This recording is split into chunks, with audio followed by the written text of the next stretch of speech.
എൻ്റെ പേര് ലൂയിസ. ഞാൻ എറണാകുളത്ത് നിന്നും വരുന്നു. അമ്മ വഴി എനിക്ക് ലഭിച്ച അനുഗ്രഹങ്ങൾക്ക് സാക്ഷ്യം പറയാനാണ് ഞാനിവിടെ വന്നിരിക്കുന്നത്. ഞാൻ ആദ്യമായി ഓൺലൈൻ ഉടമ്പടിയാണ് എടുത്തത്. അത് സെപ്റ്റംബർ 27, 2020 ഉടമ്പടി എടുക്കുന്നതിന് മുൻപ് തന്നെ എനിക്ക് മാതാവിൻ്റെ വലിയൊരു അനുഗ്രഹമുണ്ടായി. 2019 ജൂൺ മാസത്തിലാണ് ഞാൻ മാതാവിനെക്കുറിച്ച് അറിയാനിടയായത്. എൻ്റെ വീട്ടിൽ അപ്രതീക്ഷിതമായി വന്ന ഒരാൾ എനിക്കൊരു പത്രം കൊണ്ടുവന്ന് തന്നു. ഞാനത് വായിച്ചു. കൃപാസനത്തെക്കുറിച്ച് വളരെയേറെ കാര്യങ്ങൾ മനസ്സിലാക്കി. വീണ്ടും യൂട്യൂബ് വഴി ഞാൻ കുറേ സെർച്ച് ചെയ്ത് വളരെയേറെ കാര്യങ്ങൾ മനസ്സിലാക്കി. അച്ഛൻ്റെ ആരാധനയെക്കുറിച്ചും അറിഞ്ഞു. കൂടാതെ ധാരാളം സാക്ഷ്യങ്ങൾ കേൾക്കുകയും ചെയ്തു. അങ്ങനെ ഞാൻ നിരന്തരം അച്ഛൻ്റെ ആരാധന കൂടി പ്രാർത്ഥിക്കാൻ തുടങ്ങി. ആ സമയത്ത് ഞങ്ങളെ അലട്ടിക്കൊണ്ടിരുന്ന വലിയൊരു പ്രശ്നമായിരുന്നു. എൻ്റെ മോളുടെ ഹസ്ബൻഡ് US ജോലി ചെയ്യുന്നു. നാട്ടിൽ അവധിക്ക് വന്നിട്ട് വിസയുടെ ഒരു പ്രശ്നം മൂലം തിരിച്ചു പോകാൻ സാധിക്കാതെ 2019 സെപ്റ്റംബറിൽ വന്നതായിരുന്നു. അങ്ങനെ കഴിയുന്ന സമയത്താണ് 18 സെപ്റ്റംബറിൽ വന്നതായിരുന്നു. 2019 ഞാൻ മാതാവിനെക്കുറിച്ച് അറിയാനിടയായത്. അപ്പോൾ ഒരു ദിവസം ഞാൻ ആരാധനയിൽ അച്ഛൻ പറയുന്നത് കേട്ടു, ഡേറ്റ് ഇട്ട് പ്രാർത്ഥിക്കുക, നിങ്ങളുടെ ഏത് കാര്യവും സാധിക്കുമെന്ന്. അങ്ങനെ ഞാൻ ആ മകന് വേണ്ടി 2019 ജൂലൈ മാസത്തിൽ ഒരു ഡേറ്റ് വെച്ചു.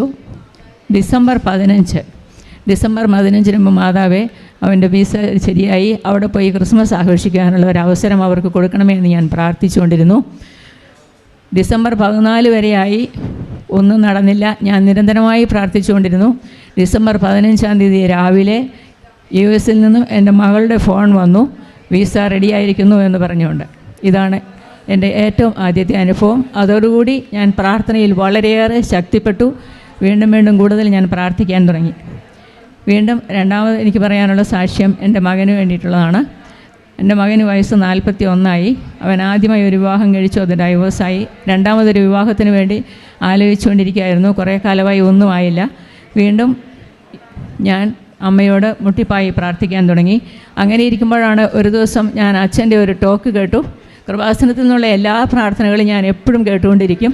അങ്ങനെ ഇരിക്കുമ്പോൾ അച്ഛൻ്റെ ഒരു ടോക്ക് കേട്ടു. അച്ഛൻ വേളാങ്കണ്ണിയിൽ പോയി അവിടെ ഇരുന്ന് 90 ജപമാല ചൊല്ലി വരുമെന്ന് പറയുന്നത് ഞാൻ കേട്ടു. അപ്പോൾ എനിക്ക് തോന്നി, ഞാൻ അധികം ജപമാലയൊന്നും ചെല്ലുന്ന ആളായിരുന്നില്ല. സന്ധ്യാപ്രാർത്ഥനയുണ്ട്, ആ സമയത്ത് ജപമാല ചെല്ലും, അത് അത്രയൊക്കെ ഉള്ളൂ. അപ്പോൾ എനിക്ക് തോന്നി എനിക്കും ഇതുപോലെ ജപമാല ചെല്ലാം. അത് കൊറോണയുടെ സമയമായിരുന്നു, 2020. അപ്പോൾ നമ്മൾ വീട്ടിലാണ് എല്ലാവരും ഇരിക്കുന്നത്. അപ്പോൾ ഞാനും ജപമാല ചൊല്ലാൻ തുടങ്ങി. അപ്പോൾ ഞാൻ വിചാരിച്ചു ഒരു 10 ദിവസം കൊണ്ട് എനിക്ക് 90 ജപമാല ചെല്ലണം. അങ്ങനെ ഞാൻ ചൊല്ലിത്തുടങ്ങി. 10 ദിവസം കൊണ്ട് എനിക്ക് പൂർത്തിയാക്കാൻ സാധിച്ചില്ല. എങ്കിലും 11 ദിവസം കൊണ്ട് ഞാൻ 90 ജപമാല പൂർത്തിയാക്കി. വീണ്ടും ഞാനത് തുറന്നുകൊണ്ടിരുന്നു. 33-ാമത്തെ ദിവസം വെളുപ്പിനെ ഒരു 3:45-നും 4-നും ഇടയ്ക്ക് ഞാൻ കാണുന്നത് എൻ്റെ കട്ടിലിനിടയിൽ അരികിൽ തലയ്ക്കലായി ധാരാളം ബൾബുകൾ മിന്നി പ്രകാശിക്കുന്നു, ചെറിയ ബൾബുകൾ. എനിക്കെന്താണെന്ന് മനസ്സിലായില്ല. ഞാൻ വീണ്ടും സൂക്ഷിച്ചു നോക്കി. അപ്പോൾ ഈ മാതാവിൻ്റെ പോലെ വലിയ ഒരു പേടകം എൻ്റെ അടുത്തേക്ക് നീങ്ങി വരുന്നതായിട്ടാണ് ഞാൻ കണ്ടത്. അതിനുള്ളിൽ യേശുവേ പിതാവ്, ഈശോ, മാതാവ് 3 പേര്, തിരുക്കുടുംബത്തെ ഞാൻ കണ്ടു. ഞാൻ വേറെ ഏതോ രോഗത്തിലായതുപോലെ എനിക്ക് തോന്നി. പെട്ടെന്ന് തന്നെ ഞാൻ ബെഡിൽ എഴുന്നേറ്റിരുന്നു. അല്പസമയത്തിനുള്ളിൽ യേശുവേ പിതാവും മാതാവും അപ്രത്യക്ഷമായി. യേശുപിതാവും ഈശോയും അപ്രത്യക്ഷമായി. മാതാവ് അവിടെ തന്നെ കാണപ്പെട്ടു. ഞാൻ നിലത്തിറങ്ങി മുട്ട നിന്നു, കരഞ്ഞ് സ്തുതിച്ച് പ്രാർത്ഥിക്കാൻ തുടങ്ങി. പെട്ടെന്ന് ഒരു ദൈവവചനം എൻ്റെ മനസ്സിലേക്ക് വന്നു. ലൂക്ക 1:44, എൻ്റെ കർത്താവിൻ്റെ അമ്മ എൻ്റെ ഭവനത്തിൽ വരുവാനുള്ള ഭാഗ്യം എനിക്ക് എവിടെ നിന്നാണ്, എലിസബത്തിനെ സന്ദർശിച്ചപ്പോൾ എന്ന് പറഞ്ഞ ആ വാക്യം ഞാൻ വീണ്ടും ആവർത്തിച്ച് സ്തുതിച്ച് പ്രാർത്ഥിച്ചു. വീണ്ടും അന്ന് തുടങ്ങി എൻ്റെ പ്രാർത്ഥനയിൽ ഞാൻ കൂടുതൽ ശക്തിപ്പെട്ടു. ഞാൻ വേറെ ഏതോ ഒരു ലോകത്തിലായ പോലെയായിരുന്നു 2-3 ദിവസത്തേക്ക്. പിന്നെ ഗ്രാജുവലി ഞാൻ പ്രാർത്ഥനയിൽ ഓരോ ദിവസവും കൂടുതൽ പ്രാർത്ഥിച്ചുകൊണ്ടിരുന്നു. ജൂൺ 13, 2021 വീണ്ടും ഞാൻ കൂടുതൽ ജപമാല ചെല്ലാൻ തീരുമാനിച്ചു. സെപ്റ്റംബർ 1 ആയപ്പോഴേക്കും ഞാൻ 1000 ജപമാല ചൊല്ലി തീർത്തു. സെപ്റ്റംബർ 27 ഇവിടെ നിന്നുള്ള ഓൺലൈൻ ഉടമ്പടി ഞാൻ എടുത്തു.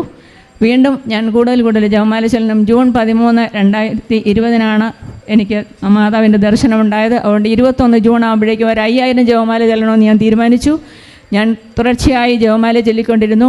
ജൂൺ 13 ആയില്ല, മെയ് 31 തന്നെ എനിക്ക് 5000 ജപമാല പൂർത്തിയാക്കാൻ സാധിച്ചു. അതിനുശേഷം ഞങ്ങളുടെ കുടുംബത്തിൽ വലിയ അനുഗ്രഹമാണ് നടന്നത്. 2021 നവംബർ മാസത്തിൽ എൻ്റെ മകനും US ജോലി ചെയ്യുന്നത്. കൊറോണ കുറഞ്ഞു, അവൻ നാട്ടിലേക്ക് തിരിച്ചു വന്നു. ഒരു പെൺകുട്ടിയെ കണ്ടു, തിരിച്ചുപോയി. വീണ്ടും ഒരു 4-5 മാസത്തിന് ശേഷം ഇപ്പോൾ കഴിഞ്ഞ ഈ മാസം 15-ാം തീയതി നാട്ടിൽ വന്ന് അവൻ്റെ വിവാഹം മംഗളകരമായി നടന്നു. നാട്ടിലല്ല, ചെന്നൈയിലാണ് പെൺകുട്ടി, അതുകൊണ്ട് അവിടെയാണ് വിവാഹം നടന്നത്. വിവാഹത്തിന് ശേഷം മാരേജ് രജിസ്ട്രേഷനോടെ കുറച്ച് പ്രോബ്ലംസൊക്കെ ഉണ്ടായിരുന്നു. നമ്മുടെ നാട്ടിലെ പോലെ അത്ര എളുപ്പമല്ല അവിടെ. എങ്കിലും എല്ലാ കാര്യത്തിലും മാതാവിൻ്റെ ഇടപെടൽ ഞങ്ങൾക്ക് വളരെയേറെ അനുഭവപ്പെടാൻ സാധിച്ചു. അതിന് മുൻപായിട്ട് ഫെബ്രുവരി 24-ന് ഈ വർഷം ഞാൻ ഇവിടെ വന്ന് ഉടമ്പടി എടുത്തിരുന്നു. ഇതാണ് എൻ്റെ ഉടമ്പടിയിൽ ആദ്യമേ വെച്ചിരുന്ന നിയോഗം. എൻ്റെ മകന് വേണ്ടിയായിരുന്നു, അതെനിക്ക് സാധിച്ചു കിട്ടി. ഇനി രണ്ടാമതായിട്ട് എനിക്ക് ഉടമ്പടിയിൽ ലഭിച്ച മറ്റൊരു അനുഗ്രഹമാണ് എൻ്റെ മോൾക്ക് വേണ്ടിയുള്ളതാണ്. അവളും US-ലാണ് ജോലി ചെയ്യുന്നത്. അവൾ ഗ്രീൻ കാർഡിന് വേണ്ടി കുറേ കാലമായി വെയിറ്റ് ചെയ്യുകയായിരുന്നു. അവരുടെ സമയമായപ്പോൾ ഒരു ഫൈനൽ പേപ്പർ സബ്മിഷനുണ്ട്. അത് 2021 നവംബറിൽ ചെയ്തു. 2020 നവംബറിൽ നടന്നു. 2021 ഒന്നും നടന്നില്ല. ഇപ്പോൾ 2022 ഫെബ്രുവരി ആയി, ഒന്നും നടന്നില്ല. അപ്പോൾ അവർ വളരെ സങ്കടത്തിലായി. ഒരു ദിവസം അവൾ എന്നോട് വിളിച്ച് പറഞ്ഞു, ഞങ്ങളുടെ മാത്രം കാര്യങ്ങളൊന്നും ആകുന്നില്ലല്ലോ. അത് ഫെബ്രുവരി 12-ാം തീയതി ആയിരുന്നു ഈ 2022. ഞാൻ അവളോട് പറഞ്ഞു, നമുക്കൊരു കാര്യം ചെയ്യാം, നമുക്ക് 2 പേർക്കും ചേർന്ന് രാവിലെ 5:30 പ്രത്യക്ഷീകരണ പ്രാർത്ഥന ഒരു 33 ദിവസത്തേക്ക് ചൊല്ലാമെന്ന് ഞാൻ പറഞ്ഞു. അവൾ സമ്മതിച്ചു. ഫെബ്രുവരി 13-ാം തീയതി അവൾക്ക് പക്ഷേ രാവിലെ 5:30 ബുദ്ധിമുട്ടായിരുന്നു. കാരണം 2 ചെറിയ കുട്ടികളുള്ളതുകൊണ്ട് രാത്രിയിലും ജോലി ചെയ്യും. 2 മണി 3 മണി സമയത്തൊക്കെയാണ് ഉറങ്ങുന്നത്. അതുകൊണ്ട് ഞാൻ പറഞ്ഞു, ഞാൻ രാവിലെ 5:30 തന്നെ ചൊല്ലും.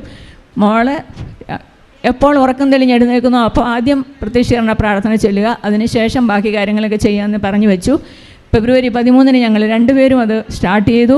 ഫെബ്രുവരി 14-ാം തീയതി രാവിലെ വെളുപ്പിന് ഒരു 3 മണി സമയത്ത് ഞാൻ എൻ്റെ മുൻപിൽ കാണുന്നത് അമേരിക്കയിലേക്ക് എന്ന് 2 പ്രാവശ്യം എഴുതി വന്നിരിക്കുന്നു. അമേരിക്കയിലേക്ക്. ഞാൻ വീണ്ടും സൂക്ഷിച്ചു നോക്കി, അങ്ങനെ തന്നെ കണ്ടു. ഞാൻ വേഗം എഴുന്നേറ്റു. വീണ്ടും ഞാൻ പ്രാർത്ഥിക്കാൻ തുടങ്ങി.